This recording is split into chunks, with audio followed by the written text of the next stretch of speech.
Dacă cunoaștem cum funcționează natura, o să știm și cum funcționează societatea umană.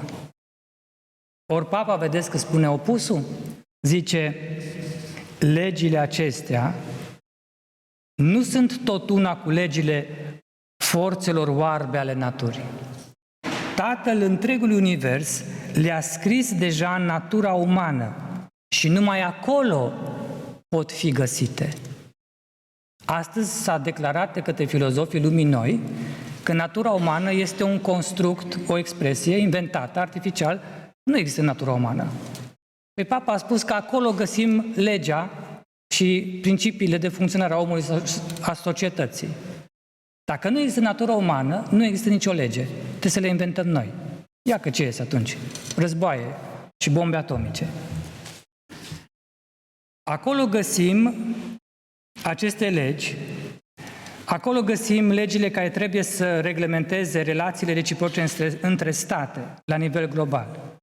Ordinea societății umane este în întregime incorporală, netrupească. Temeiul ei fiind adevărul însuși, personal și transcendent, care este Dumnezeu. Principiile ordinii morale sunt universale, absolute și imutabile, căci decurg din legea veșnică, care este rațiunea dumnezeiască. Asta înseamnă că nu există legi subiective pe care fiecare țară, fiecare civilizație, fiecare religie, fiecare om poate să și le traseze singur. Știți cum se spune astăzi? Binele meu poate să fie răul tău și răul tău binele meu, așa care e problema. Fiecare să facă ce vrea. Și am ajuns la un subiectivism moral atoate distrugător. Nici o lege internațională nu mai funcționează în cazul ăsta. Dacă Rusia își poate face legile ei și America legile ei, e un haos total. Ori Papa spune foarte clar, principiile ordinii morale sunt universale și imutabile. Universale înseamnă că sunt valabile pentru toți, aceleași. Epoca noastră modernă este tot mai convinsă că orice dispută între națiuni trebuie rezolvată prin negocieri și că, dată fiind prezența armelor nucleare, războiul nu mai poate fi un instrument potrivit pentru repararea nedreptăților între popoare. Dar, continuă Papa, totuși, statele continuă să se înarmeze și ne spun că trebuie să le credem că o fac nu pentru a ataca, ci pentru a descuraja o agresiune. Puncte. Le credem. Dar vedem cum această înarmare continuă întreține o anxietate extremă. Va fi oare până la urmă asigurată pacea pe pământ? Întreabă Sfântul Părinte Papa, care acum e în cer, că a fost beatificat, canonizat, e sfânt, el a scăpat. N-a fost război nuclear în timpul lui, dar s-a întrebat. Pacea, continuă el, să știți că este doar un cuvânt gol, dacă nu se bazează pe ordinea care se întemeiază pe adevărul însuși. Doar resursele umane, oricât ar fi de inspirate de bunăvoință, niciodată nu vor putea obține adevărata pace. Și vă spun, zice Papa, în calitatea mea de vicar al Prințului Păcii, oricât ar fi oamenii de buni, nu vor putea să-și depăsească propriile limitări și inclinații spre rău. Dumnezeu însuși de aceea, continuă Papa, trebuie chemat, implorat să vină în ajutorul oamenilor, pentru ca societatea umană să se poată asemăna cu împărăția lui Dumnezeu din ceruri, unde nu-s războaie. Nu este pace fără Prințul Păcii. Nu va fi pace, decât pentru scurtă durată, dacă omenirea merge pe căi opuse legilor dumnezeiești, dacă bărbații și femeile se opun cu mândrie lui Dumnezeu. Apoi n-au făcut ierusalimitenii de atunci atâtea prostii cât am făcut noi în ultimii 30 de ani. De când avem internet, apropo de care e altarul care trebuie distrus și copacul care trebuie tăiat. Gândiți-vă singuri. De unde, prin ce sunt distruse sufletele copiilor noștri? Dacă l-ați întrebat pe Iisus ce ar trebui să modific în casa mea, primul lucru, pe unde intră diavolul cel mai des și mai ușor? Atât de simplu e, numai cine nu vrea, nu pricepe. De aceea, să-L rugăm cu toată fervoarea pe Iisus Hristos, Prințul Păcii, în această noapte, să ne dăruiască pacea sa. Să rugăm pe Domnul istoriei și al tuturor popoarelor să alunge din sufletele oamenilor orice ar putea pune în pericol pacea sa.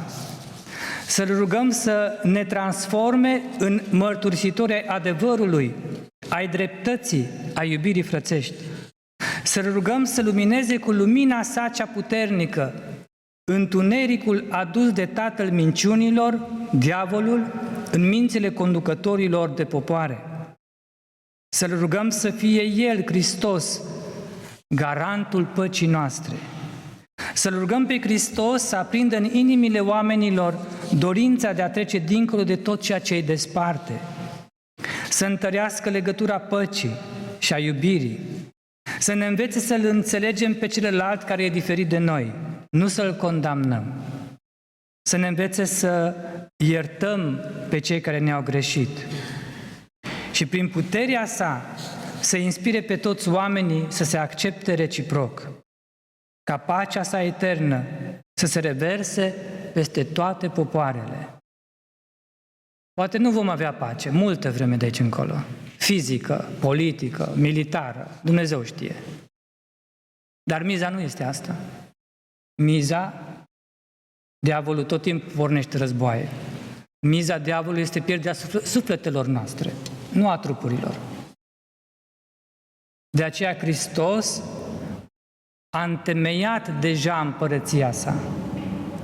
Haideți să intrăm, să ne asigurăm că am intrat în împărăția sa și că suntem dintre cei 300 al lui Gedeon.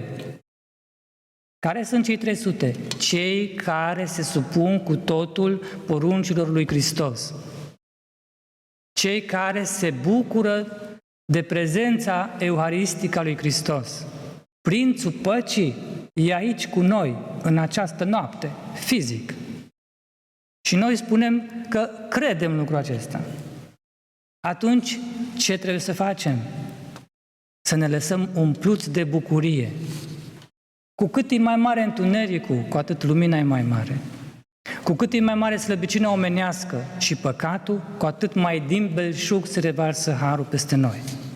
Doar să ne deschidem inimile, doar să mergem în fața lui Dumnezeu și să facem ce a spus Papa. Să-L implorăm pe Prințul Păcii să vină în mijlocul nostru. Să-L implorăm pe El să intervină, pe Gedeon. Și să-i promitem că dacă ne cere ceva, orice vom face. Și v-am spus ce a cerut. Să vă iubiți unii pe alții, așa cum eu v-am iubit pe voi. Cum? Că zice, dumnezeiește, complicat, ideal. Nu. N-are nimeni iubire mai mare pentru cineva decât cel care își dă viața pentru prietenul său. Trădător. Iisus a dat viața pentru Petru, care au fost trădători. Iisus și-a dat viața pentru toți apostolii, trădători. Și n-a pus condiție, îmi dau viața numai dacă nu sunteți trădători. De ce a făcut asta? Ca să nu judecăm noi pe aproapele care ne greșește, fie el rus, ucrainian, american, că toată lumea judecă pe toată lumea. Nu suntem între cei 300 dacă noi judecăm, că suntem mândri. Și pe cel mândru nu-l ascultă Dumnezeu. Nu putem să stăm 5 nopți de veche. Și are un sens numai dacă aceste rugăciuni ne duc la smerenie. Și cerem lui Hristos să facă El ce noi nu suntem în stare să facem, nici măcar în viața noastră, dar pe a celorlalți. De aceea continuăm și încheiem cu o rugăciune, Psalmul 46, în care cerem Domnului să ne scape El și de păcatele noastre și de limitările noastre și să se îndure de noi toți.